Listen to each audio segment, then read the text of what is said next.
दस्तक संस्थान की हुई बैठक। दस्तक संस्था के कार्यकर्ताओं ने कहा कि दस्तक संस्था का निर्माण बिहार के जमुई जिला से किया गया था। आज हम सभी लोग देवघर में बाबा की नगरी में बैठे हुए हैं।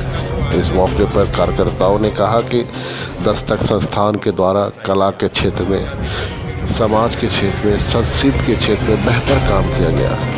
आज दस्तक संस्था के द्वारा लगभग 1500 गरीब मुसहर जाति के बच्चों को निःशुल्क शिक्षा उपलब्ध करा रही है।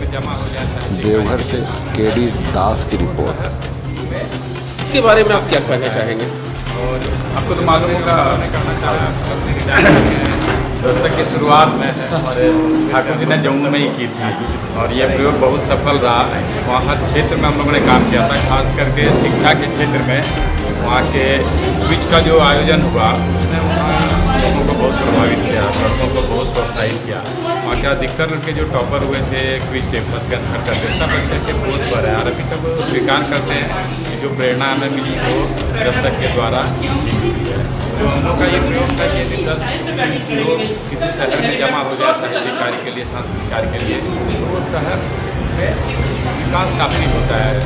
और देवघर में भी हम लोगों ने करना चाहा, अब हम भी रिटायर कर गए हैं तो अब इनको समय है और जैसे हम लोग दस्तक को यहाँ जीवित करेंगे और फिर उसी लाइन पर काम करेंगे।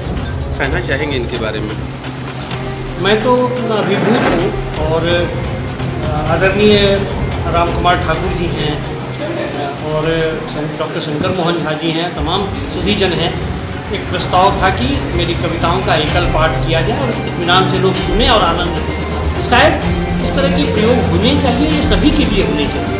और इसकी जो पहला कार्यक्रम हुआ है, मुझे लगता है कि लोग उससे आनंदित हो रहे हैं। मैं खुद आनंदित हूँ, मैं सीख भी रहा हूँ और मुझे स्नेह भी मिल रहा है।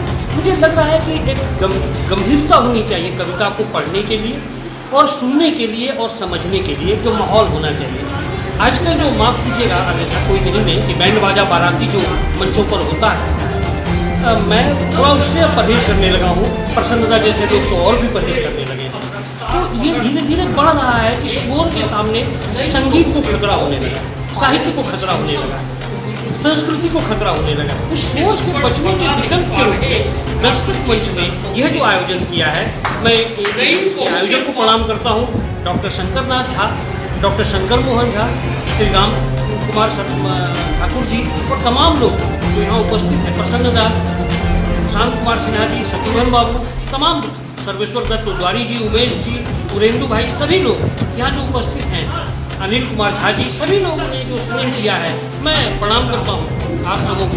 और लाइन दस्तक की शुरुआत 1992 में हुई, जब मैं अपने नौकरी के सिलसिले में जमुई गया था।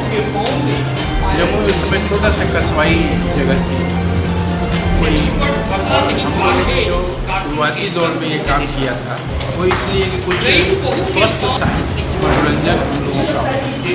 बाद में हमारे साथ उसी दौरान डॉक्टर साहब जुड़े और भी कुछ हमारे जुड़े और एक कारवां चले और वहीं से ये दस्तक की शुरुआत हुई। न सिर्फ साहित्य बल्कि कला के अन्य रूपों में भी हम लोगों ने काम किया और बाद के दिनों में शिक्षा के क्षेत्र में एक बड़ा काम वहाँ पर जम्मू में हुआ है। उसकी शुरुआत दस्तक ने की और आज मैं आपको आ गया हूँ और समाज के सबसे गरीब वंचित बच्चे जो मुसहर समुदाय होता है, उसके 1500 बच्चों की शिक्षा दीक्षा, ये सारी चीज़ें डॉक्टर शिक्षा दीक्षा कर रहे हैं और उसकी शुरुआत हम लोगों ने दस्तक से की। एक और मैं बात करना चाहूँगा आप लोगों से। दस्तक की शुरुआत तो पहला सिद्धांत ये था हमारा कि हम लोग पेपर में नाम नहीं, हम लोग नाम के लिए काम नहीं करते। दूसरी बात ये है कि हम लोग नहीं,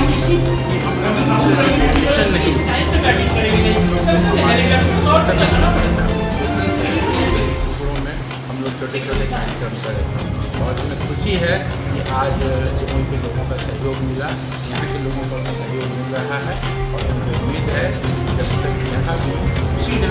मतलब इस मुश्किल होगी जिस ढंग से जम्मू में जैसे दस्तक आज